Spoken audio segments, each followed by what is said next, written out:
What happens when a routine traffic stop spirals into a nightmare? For one woman, the flashing blue and red lights in her rearview mirror were just the beginning of an ordeal that would test her resolve, her spirit and her faith in the very system she swore an oath to uphold.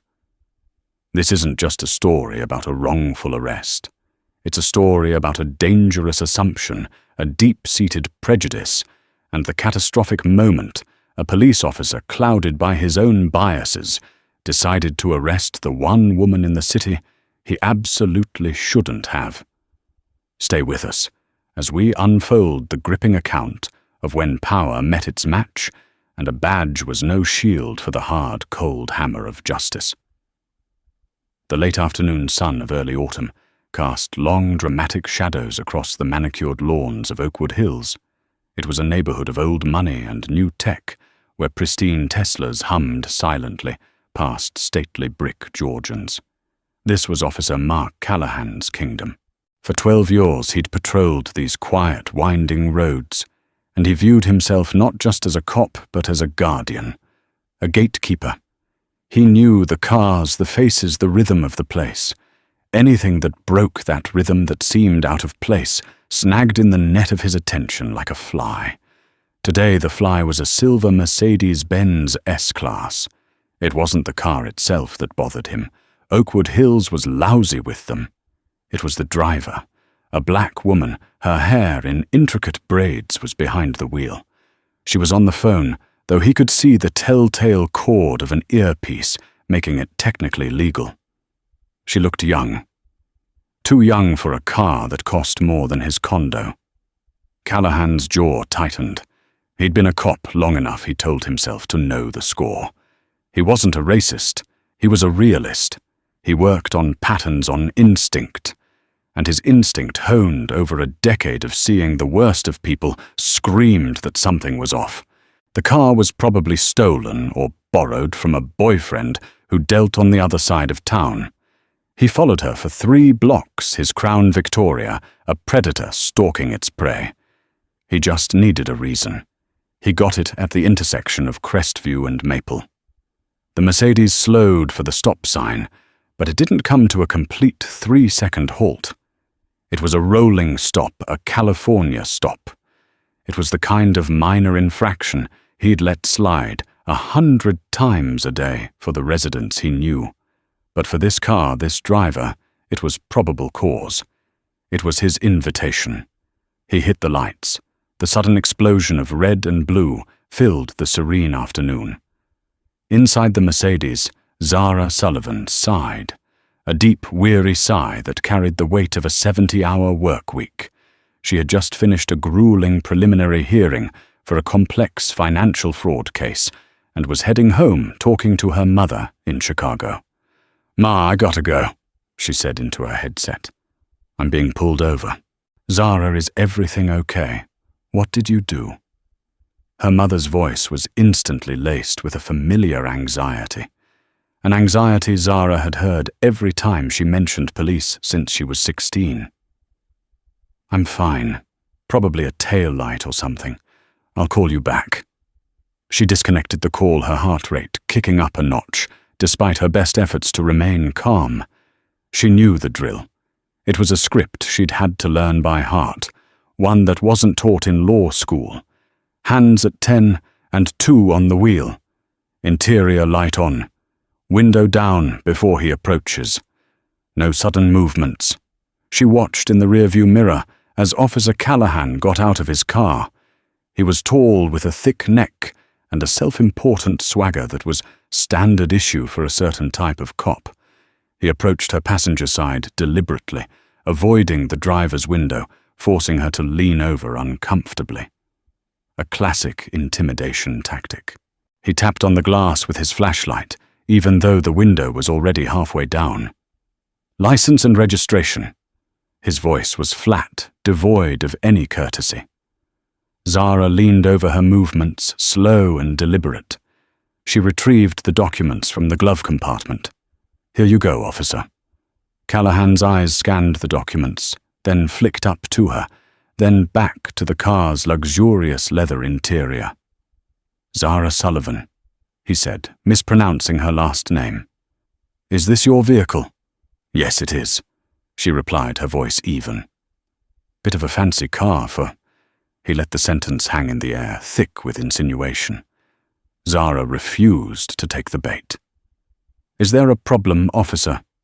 You ran that stop sign back there at Crestview. Seemed like you were in a real hurry, or maybe just distracted." His gaze flicked to the passenger seat where her leather briefcase sat. It was worn at the corners, stuffed with legal pads and case files. "What are you doing in this neighborhood?" The question was a slap. Not, "Where are you headed?" but, "What are you doing here?" As if her presence was a crime in itself. "I'm going home, officer," she said, her patience thinning. "I live 2 blocks from here, on Sycamore Lane." Callahan smirked, a subtle, ugly twisting of his lips. "Right. Sycamore Lane." He clearly didn't believe her. He saw a lie, a cover story. In his mind, the narrative was already written. The only thing left was to find the evidence to prove it. "I'm going to need you to step out of the car, Ma'am." Zara's blood ran cold. The script was changing. This was no longer a routine stop. "For a rolling stop, officer, that seems highly unusual. Am I being detained?" She used the specific legal term deliberately, "a test." Callahan's eyes narrowed. He didn't like that word. He didn't like her tone. He didn't like her. "You're being detained for a traffic violation and for officer safety. Now step out of the vehicle, slowly." Zara knew her rights better than he knew his own rule book. She knew this was a pretext. He had no legal basis to order her out of the car for a minor traffic stop without reasonable suspicion of another crime. But she also knew the grim reality. Arguing on the side of the road with a cop who already had his back up was a dangerous, often fatal gamble for someone who looked like her. She took a deep breath, killed the engine, and slowly, with her hands visible at all times, she stepped out of her silver Mercedes and onto the perfectly manicured lawn of someone else's American dream. The dream she lived in 2 blocks away. The dream this officer was determined to believe she had stolen. The air was cooler now that she was out of the car, and Zara felt a chill that had nothing to do with the temperature. Officer Callahan stood with his feet planted, wide his hand resting on the butt of his holstered Glock. He looked her up and down, his gaze lingering on her Lululemon leggings and running shoes, the comfortable clothes she'd changed into at the office for the drive home. In his eyes, the casual attire didn't scream, lawyer after a long day. It screamed, suspect. "Turn around. Place your hands on the roof of the car," he commanded. "Officer, with all due respect, what is this about?" Zara's voice was firm, but a tremor of fear was vibrating deep in her chest. This was escalating far too quickly. "You pulled me over for a stop sign. You have my license which shows my address on Sycamore Lane. You have my registration. What is the basis for this?" "I smell marijuana," Callahan said flatly. The lie was so blatant, so audacious, it almost took Zara's breath away. Her car was spotless. She was a state attorney. She didn't smoke. She didn't drink. She didn't even like the smell of weed. It was the oldest, most transparent pretext in the book.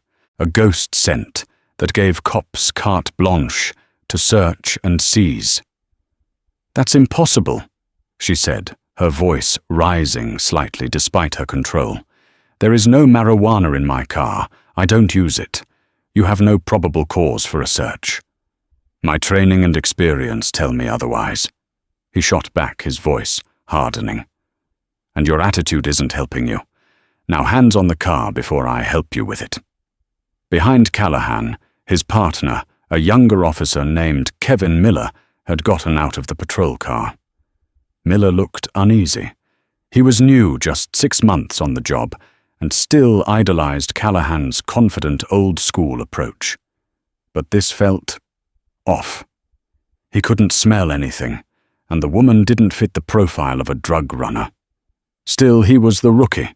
His job was to watch, learn, and back his senior officer. Zara, seeing the situation deteriorating, made a choice. She would not consent to a search. She would not surrender her rights.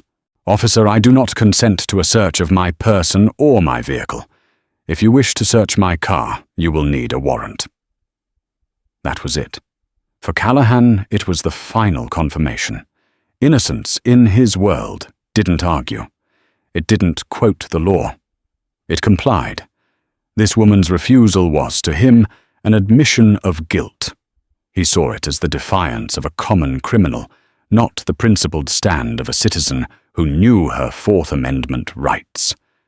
And it enraged him. "That's it. You're obstructing my investigation," he snarled. "You're under arrest." "Arrest for what?" Zara exclaimed, her composure finally cracking. "For a stop sign, for refusing an illegal search. You have no grounds for this. Obstruction of justice. Turn around. Now." He unsnapped the handcuffs from his belt. The metallic shing of the cuffs being pulled from their pouch was the loudest sound on the quiet street. This couldn't be happening. She was Zara Sullivan, assistant state attorney. She put people like Callahan on the stand to testify. She trusted the uniform even when she knew its flaws. And now that uniform was turning on her, threatening to swallow her whole. As Callahan reached for her arm, she instinctively pulled back. A fatal mistake. "She's resisting," he yelled a signal to Miller, who now moved forward. Before Zara could process what was happening, Callahan grabbed her arm, twisted it violently behind her back, and slammed her against the cold roof of her own car. The shock of the impact sent a jolt of pain through her cheek. Miller secured her other arm. "Stop resisting." Callahan grunted his knee, pressing into the back of her thigh as he struggled to cuff her. "I'm not resisting," she cried out, her voice a mixture of pain and outrage. The humiliation was a physical force, pressing down on her as hard as the officer's weight. Neighbors were starting to peek out of their windows, their faces curious, then judgmental. They saw a black woman in a shouting match with two white cops. They saw a criminal just as Callahan did. The cold steel of the handcuffs bit into her wrists. He cinched them cruelly tight, a final act of dominance. He yanked her upright and began reciting her Miranda rights in a bored, monotone voice, the words a grotesque parody of the justice he was supposed to represent. He patted her down, roughly his hands, lingering in a way that felt more like a violation than a search. Then he moved to her briefcase. "I told you don't have a warrant," she said through gritted teeth. "Exigent circumstances. Search incident to arrest," he retorted, spitting out legal terms he barely understood. He opened the briefcase. He wasn't looking for a weapon. He was looking for drugs, for cash, for anything that would validate his poisoned instincts. Instead, he found stacks of files, manila folders with case numbers stamped on the tabs, legal pads filled with dense, neat handwriting, a copy of the state penal code. And on top of it all, an embossed leather portfolio. He opened it. Inside, nestled in a silk-lined slot, was a gold-plated ID card. It read, State of Oakmont Department of Justice. Zara Sullivan, Assistant State Attorney Callahan, stared at it. His brain stuttered, refusing to process the information. It didn't compute. The image the confident lawyer in the ID photo clashed violently with the woman he had just slammed against a car. Officer Miller peered over his shoulder. His face went pale. "Mark," he whispered, his voice cracking. "Mark, look at that." Callahan didn't answer. He snapped the portfolio shut, as if it were burning his hand, and tossed it back into the briefcase. He wouldn't let this change the narrative. In his mind, she was a criminal. This ID. It had to be fake. Or maybe she was a crooked lawyer, even worse. He had to be right. He had to be. "Let's go," he said, his voice now a low growl. He grabbed Zara's arm and shoved her toward the back of the patrol car. "You can tell your story to the sergeant." As he forced her into the back seat, the door slamming shut with a final echoing thud. Zara met his eyes. The fear was gone from her face, replaced by something else. Something cold and hard and absolute. It was the look of a prosecutor sizing up a defendant. And in that moment, Officer Mark Callahan, a man blinded by his own reflection, had no idea he had just arrested the very person who would orchestrate his ruin.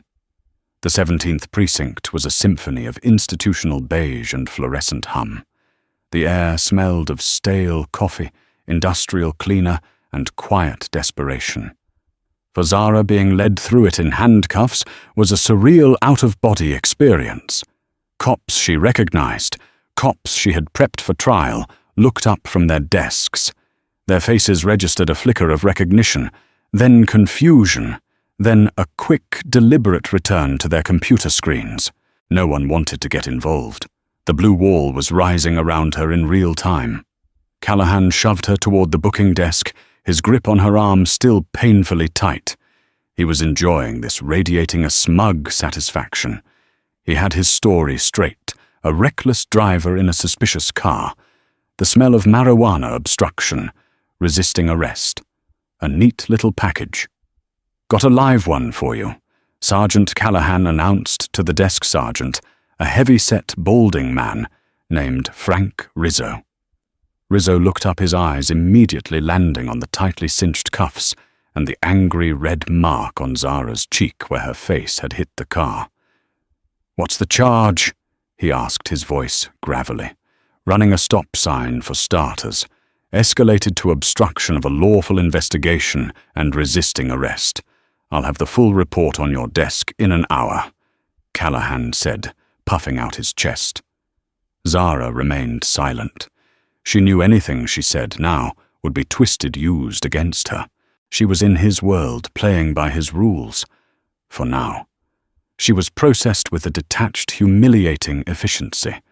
Her purse was emptied, her shoelaces removed, her photo taken against a cinder-block wall. Every step was a calculated degradation. When they asked her for her occupation, she looked directly at Callahan, who was hovering nearby.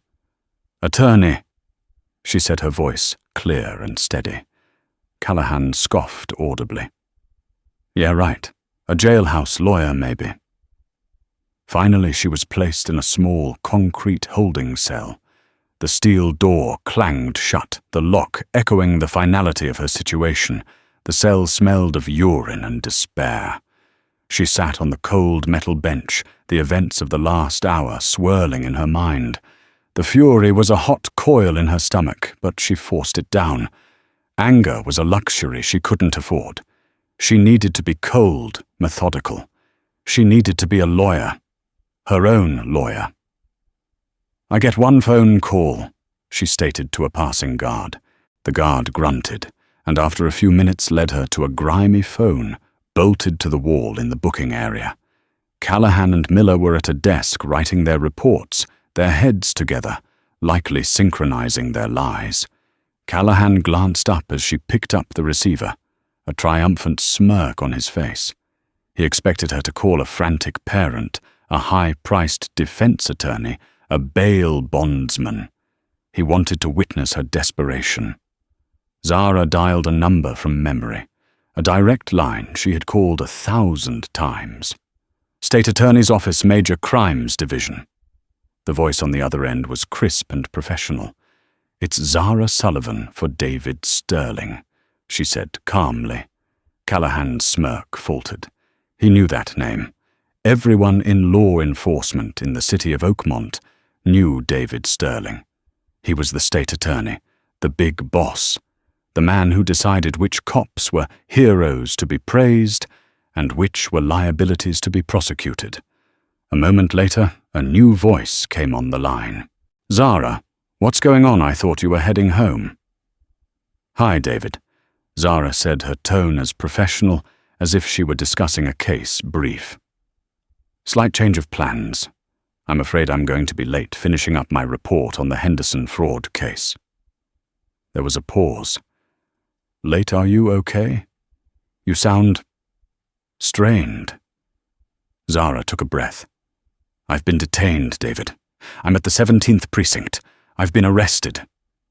The silence on the other end of the line was deafening. Sergeant Rizzo, who had been half listening, froze with a styrofoam cup halfway to his lips. Officer Miller stopped, typing, his eyes wide with dawning horror. Only Callahan remained defiant, though a bead of sweat was now tracing a path down his temple. "You've been... what?" David Sterling's voice was now dangerously quiet. "Arrested for what?" The initial stop was for a traffic violation. Zara explained, her voice a monotone recitation of facts. "It escalated when I refused to consent to an illegal search of my vehicle. The arresting officer is a Mark Callahan, badge number 734. He's charging me with obstruction and resisting." Sterling let out a short, sharp breath that was more like a growl. "Where are you right now, Zara, exactly?" "A holding cell at the 17th. They're processing me." "Don't say another word to anyone. Not a single word. I'm on my way." The line went dead. Zara placed the receiver back on its cradle with a quiet click. She turned and looked at the three men in the room. Sergeant Rizzo looked like he'd seen a ghost. Officer Miller was staring at his partner, his expression a cocktail of panic and accusation. And Officer Mark Callahan. His smug bravado had evaporated, replaced by a rigid defensive posture. The narrative he had so carefully constructed was beginning to crumble. But he wasn't going down without a fight. That was a cute little bluff. Callahan said, his voice a poor attempt at his earlier confidence. Calling a friend to pretend to be the SA, not going to work. But Sergeant Rizzo knew better. He had been a cop for 30 years. He knew the sound of real power, and he had just heard it on that phone call. He lumbered over to his computer, his fingers moving surprisingly fast across the keyboard. He pulled up the DMV record for the silver Mercedes, registered to Zara Sullivan, address 112 Sycamore Lane. Then he ran her name through the state employee database. His face went ashen. He swiveled his chair around slowly to face Callahan. "Callahan," Rizzo said, his voice barely a whisper. "What did you do?" He didn't need to say another word. The truth was hanging in the air, thick and suffocating. This wasn't a bluff. This wasn't a criminal with a fancy car. This was one of them. Not a cop, but a part of the same vast, complex machine of justice. And Officer Mark Callahan had just thrown a wrench into the work so big it threatened to grind the entire precinct to a halt. The phone on Rizzo's desk began to ring, a shrill, insistent sound. He looked at it like it was a bomb. He knew who it was. The storm had arrived. The 15 minutes after the phone call were the longest of Mark Callahan's life. The artificial calm of the precinct had been shattered, replaced by a tense, crackling silence. Every ring of the phone, every quiet conversation between officers seemed to be about him. Officer Miller had distanced himself, sitting at the far end of the room, refusing to meet his partner's eye. Sergeant Rizzo was fielding one call after another, his answers growing shorter and more stressed. "Yes, sir. I understand, sir. Right away, sir." The precinct's front door swung open with a force that made everyone jump. It wasn't David Sterling. It was Captain Eva Rostova, the commander of the 17th Precinct. Rostova was a formidable woman in her late 50s, with sharp, intelligent eyes, and a reputation for tolerating no nonsense.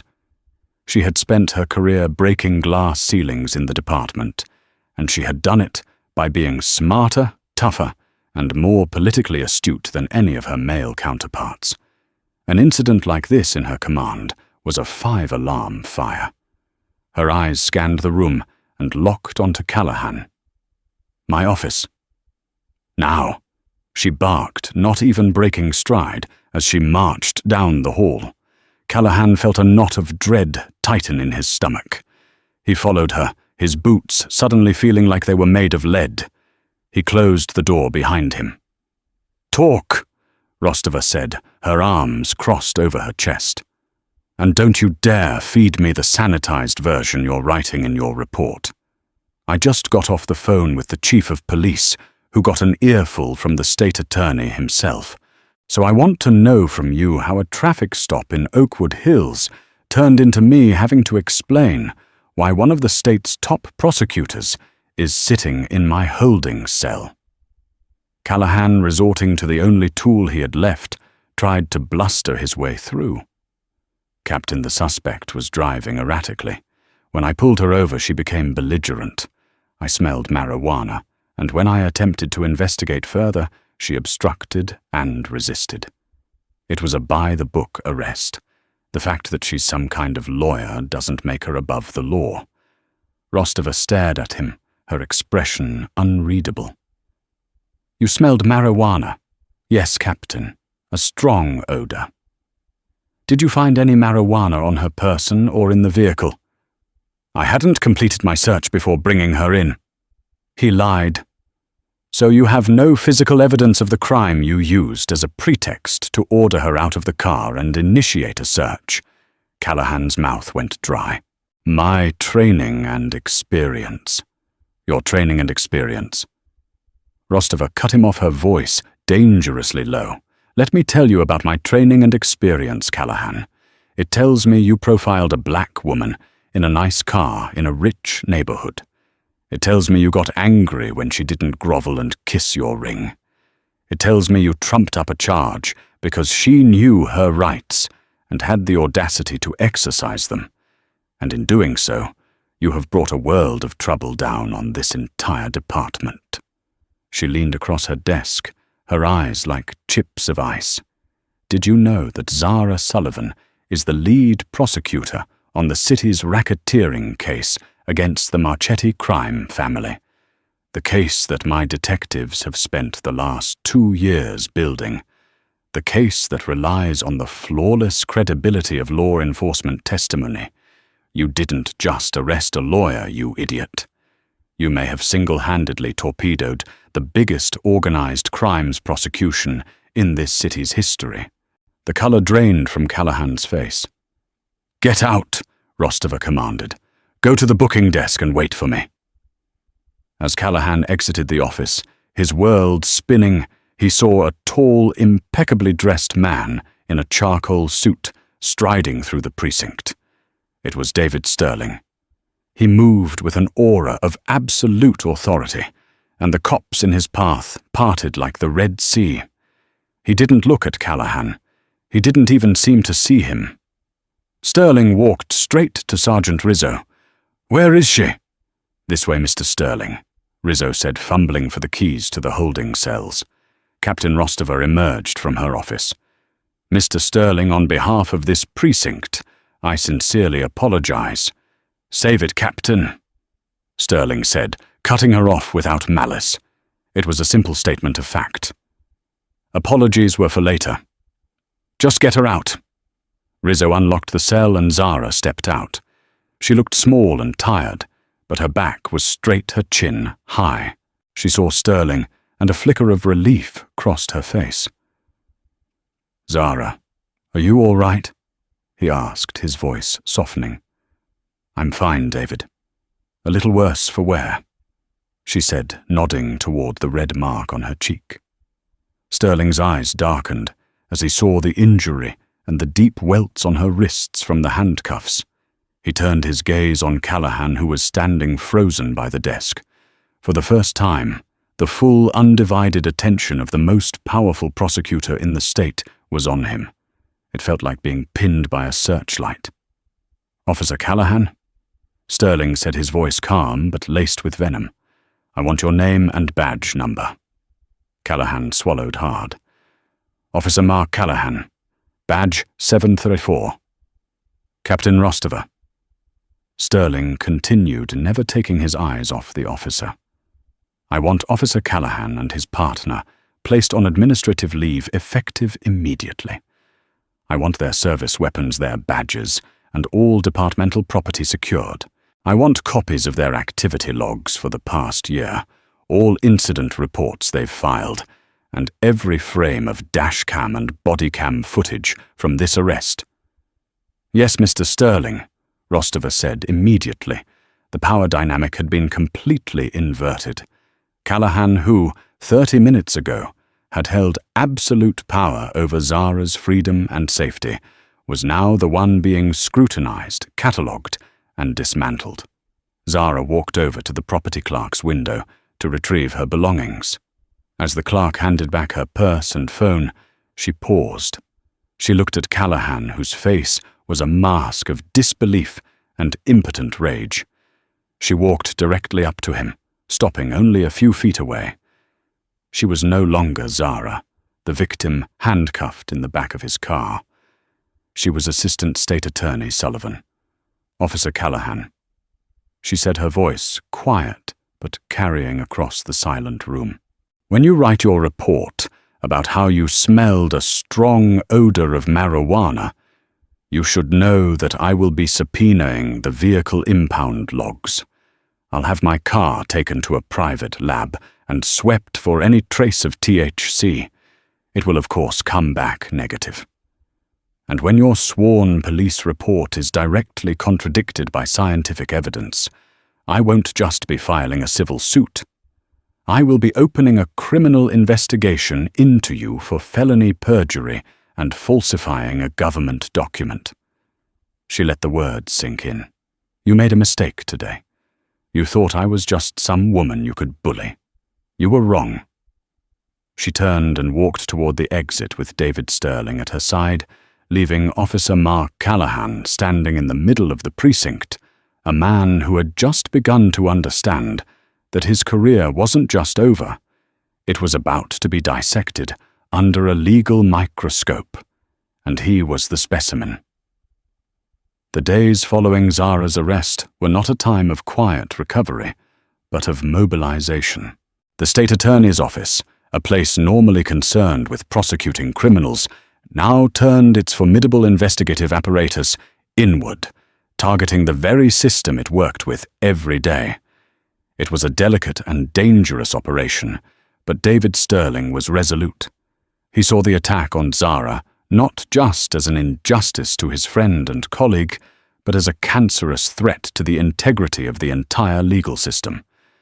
An officer willing to lie so brazenly on a traffic stop was an officer whose testimony in a murder trial could no longer be trusted. Sterling assigned the case to his best internal investigator, a former detective named Ben Carter, who had a reputation for being relentless. The first order of business was to formalize Zara's predictions. Her Mercedes was taken not to a police impound, but to a secure state facility where forensic specialists in hazmat suits spent hours vacuuming every fiber and swabbing every surface. As Zara knew it would, the report came back pristine, zero traces of cannabis or any other illicit substance. The cornerstone of Callahan's probable cause was officially dust. Next, Carter's team secured the dashcam and bodycam footage. Callahan's bodycam had conveniently suffered a malfunction moments before he ordered Zara out of the car, but he had forgotten about his partner's camera. Officer Miller's bodycam had caught everything. The audio was crystal clear. Zara's calm, legally precise questions, Callahan's escalating aggression. Most damningly, at no point in the audio did Callahan or Miller ever mention the smell of marijuana until after Zara had refused the search. The lie had been invented on the spot, a post hoc justification for an unconstitutional demand. But the investigation didn't stop there. Sterling knew this wasn't about one bad stop. It was about a pattern. "A man doesn't wake up one day and decide to perjure himself," he told Zara. "This is a habit." Carter's team began a deep dive into Officer Mark Callahan's entire 12-year career. They used the office's subpoena power to pull years of his traffic stop data arrest reports and court testimony transcripts. They fed it all into a data analysis program looking for statistical anomalies. The results were stark. Over his career, Officer Callahan had initiated 417 traffic stops. Of those, over 65% were of non-white drivers, despite the fact that his patrol zones were on average 80% white. The disparity was even more glaring in wealthy neighborhoods like Oakwood Hills, where nearly 90% of his stops were of minority drivers. But the most damning statistic was what happened after the stop. Callahan's stops of minority drivers were 4 times more likely to result in a request for a search and 6 times more likely to escalate to an arrest on a discretionary charge like obstruction or resisting when no other crime was found. They found dozens of cases, just like Zara's a minor traffic infraction, that ballooned into a humiliating arrest only for the charges to be quietly dropped weeks later when no evidence materialized. These weren't violent criminals.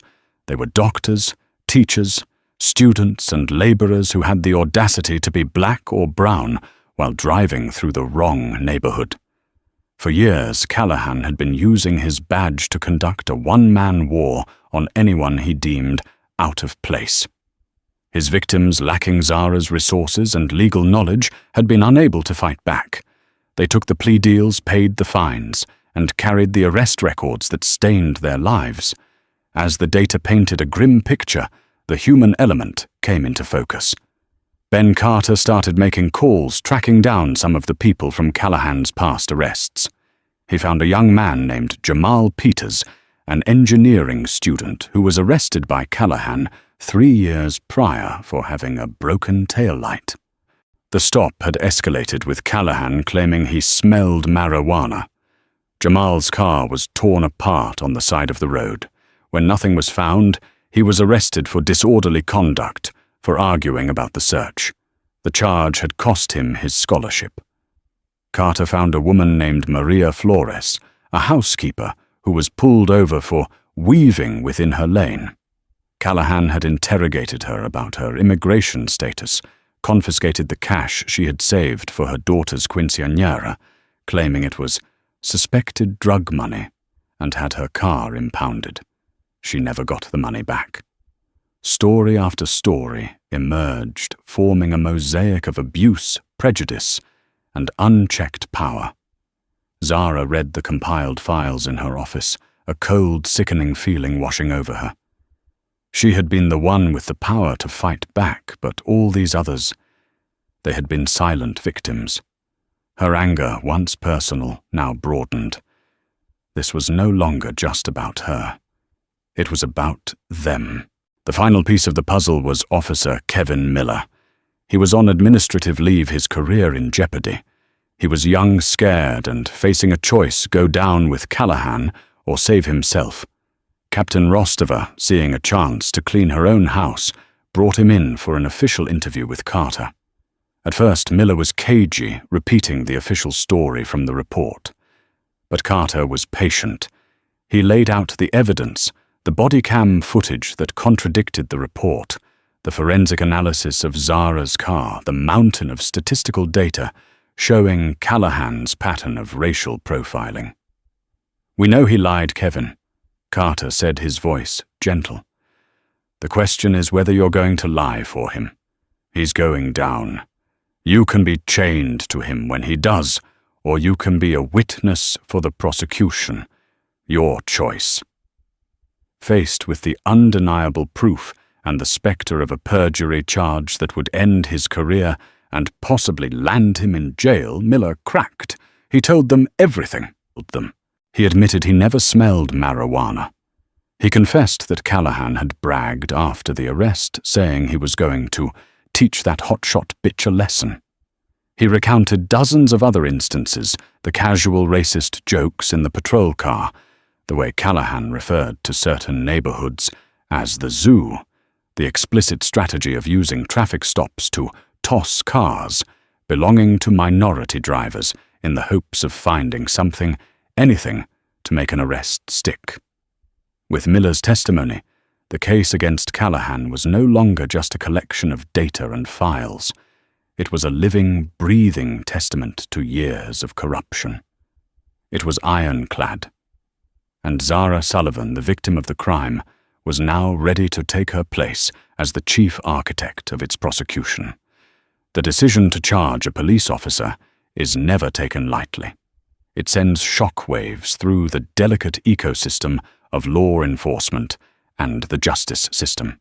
Cops feel betrayed, prosecutors are accused of political motivation, and the police union circles the wagons preparing for war. But David Sterling and Zara Sullivan knew that the evidence against Mark Callahan was so overwhelming, so irrefutable, that to not charge him would be a dereliction of duty of the highest order. The state attorney's office convened a grand jury. Over 2 days, Ben Carter laid out the case with meticulous detail. He presented the forensic report on Zara's car, the damning body cam footage, the statistical analysis of Callahan's career, and the tearful testimony of victims like Jamal Peters and Maria Flores. The final witness was Officer Kevin Miller, who, under a grant of immunity, laid his former partner's sins bare for the jury to see. The grand jury returned an indictment in under an hour. Mark Callahan was charged with 4 felony counts, perjury falsifying a police report, official misconduct, and most seriously, a violation of the state's Civil Rights Act for deprivation of rights under color of law. The day Callahan was arrested was a media circus. The man who had put so many people in handcuffs now found himself being led in cuffs into the same courthouse he had testified in hundreds of times. His swagger was gone, replaced by a sullen, defeated slump. His police union-appointed lawyer spouted the usual rhetoric about a decorated officer being made a political scapegoat, but the words rang hollow. The legal battle that followed was grueling. The police union funded a top-tier defense team for Callahan. Their strategy was twofold. First, to paint Zara Sullivan as an arrogant, power-hungry lawyer with a grudge, and second, to discredit every piece of evidence against their client. They filed motion after motion to have the statistical data thrown out, to have Miller's testimony deemed unreliable, to have the dashcam footage suppressed. Zara, by law and ethics, could not prosecute the case herself due to her role as the primary victim and witness. The case was given to a senior prosecutor in her office, a bulldog named Frank Garrison. But Zara was involved in every step of the strategy. She worked with Garrison late into the night, preparing for trial, anticipating the defense's moves, and ensuring that the focus remained not on her, but on the pattern of abuse Callahan had perpetrated for over a decade. The trial began in a packed courtroom. Mark Callahan sat at the defense table, trying to project an image of a wronged public servant. But as the trial unfolded, that image crumbled. The prosecution's case was methodical and devastating. They started with the science, the forensic expert, testifying that there wasn't a single molecule of THC in Zara's car. They showed the jury the body cam footage, letting them hear for themselves the absence of any mention of marijuana until after Zara asserted her rights. Then came the human testimony. Jamal Peters took the stand and described how Callahan's false arrest had derailed his life. Maria Flores, through a translator, wept as she recounted her humiliation. One by one, a parade of citizens from all walks of life took the stand, each telling a depressingly similar story of being targeted, bullied, and falsely accused by the same man. The defense attorney tried to pick them apart on cross-examination, searching for inconsistencies, trying to imply they had ulterior motives. But their stories were too raw, too real. The sheer volume of them was overwhelming. The turning point was Kevin Miller's testimony. On the stand, he was nervous, but resolute. He walked the jury through the events of Zara's arrest, admitting he had lied on the initial report out of a misplaced sense of loyalty. He looked directly at his former partner and told the jury he said he was going to teach her a lesson. He said she thinks her fancy car makes her special. It wasn't about a crime. It was about her not showing him enough respect. Finally, Zara Sullivan was called to the stand.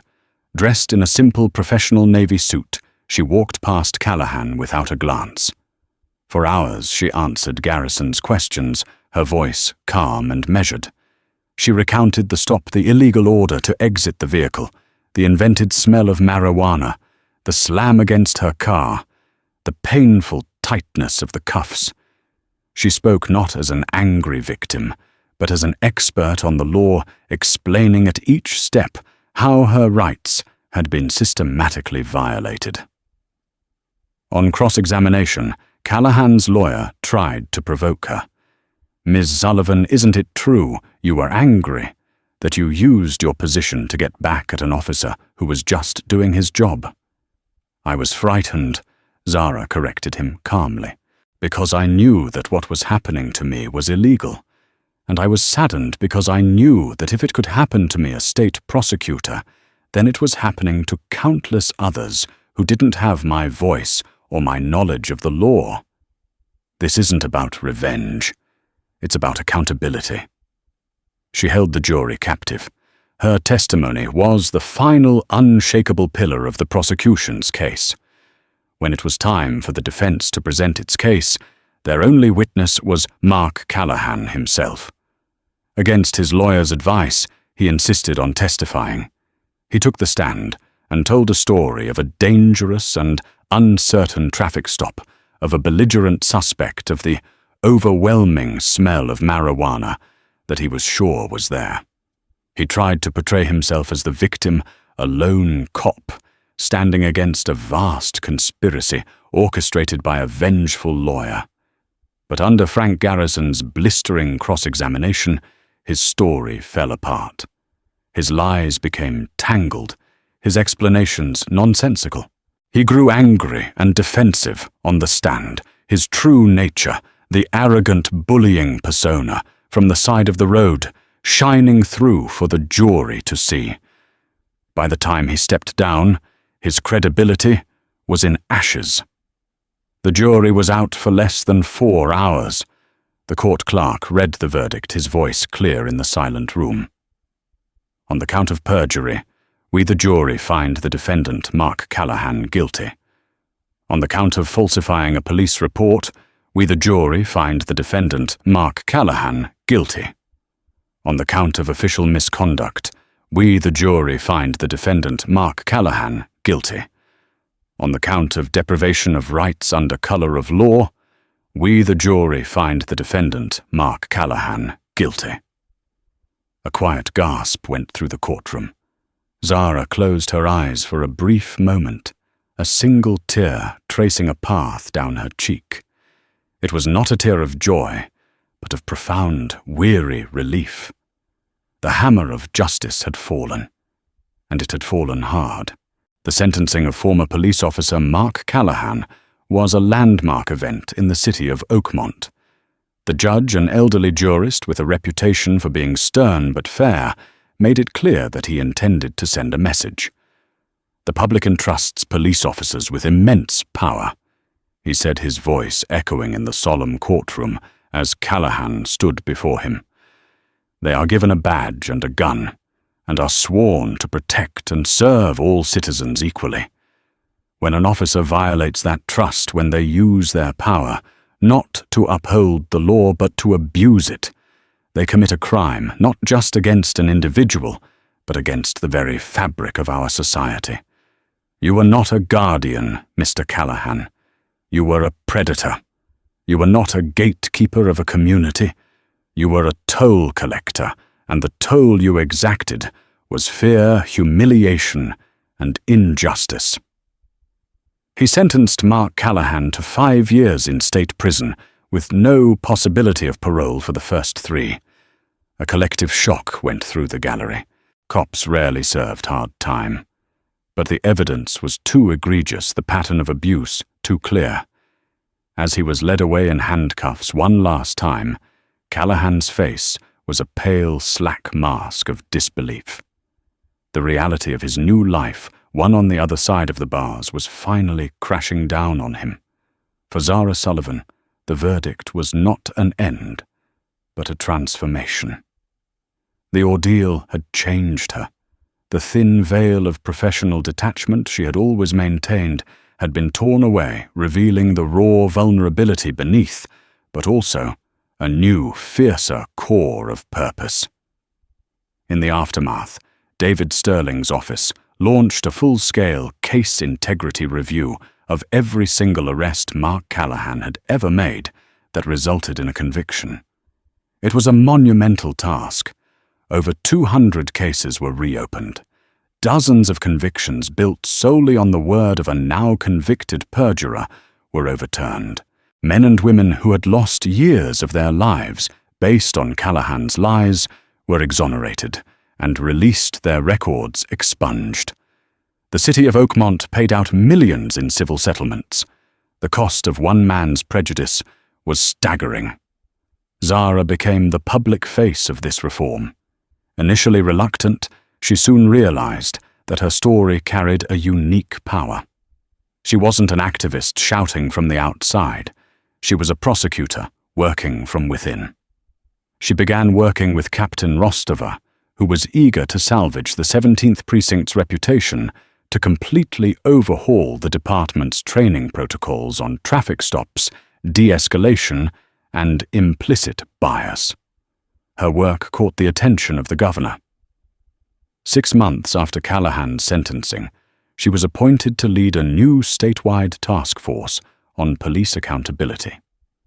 Her mission was to create new systems of oversight to ensure that officers like Callahan were identified and stopped early before they could ruin countless lives.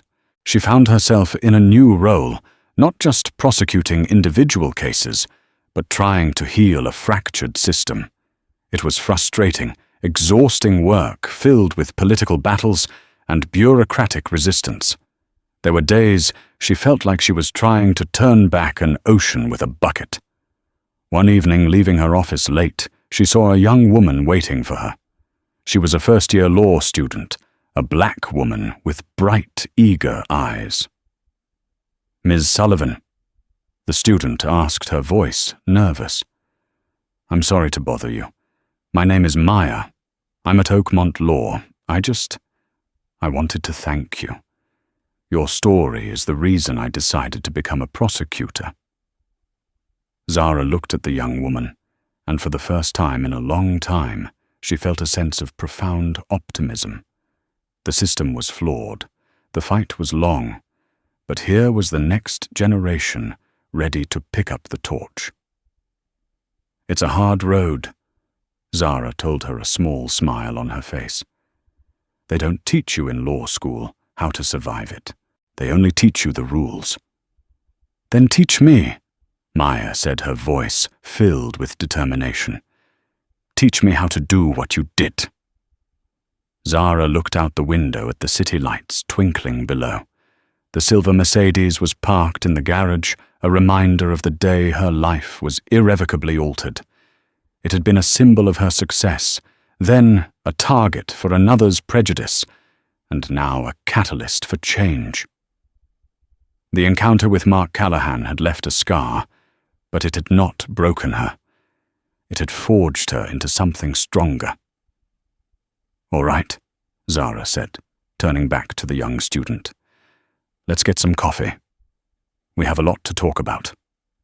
The fight was far from over, but in that moment, sharing her knowledge with a future prosecutor, Zara Sullivan knew it would continue. The echo of one man's hate would be answered by the rising voices of those who demanded, fought for, and embodied justice. The story of Zara Sullivan and Mark Callahan is a stark reminder that the fight for justice is not just fought in courtrooms, but on quiet suburban streets, in the sterile environment of a police precinct, and in the hearts of those who refuse to be silenced. It shows how one person's courage armed with the truth can dismantle a lifetime of prejudice and abuse. But it also highlights a sobering reality. For every Zara Sullivan with the resources to fight back, there are thousands of others whose stories we never hear. Their encounters don't end with a dramatic reversal, but with a plea bargain, a lost job, or a lingering sense of injustice. If this story moved you, if it made you think, please help us share it. Click the like button, leave a comment with your thoughts, and share this video with your friends and family. And most importantly, subscribe to our channel for more stories that matter. By amplifying these narratives, we do more than just listen. We become part of a larger conversation about accountability reform and the true meaning of justice for all. Thank you for watching.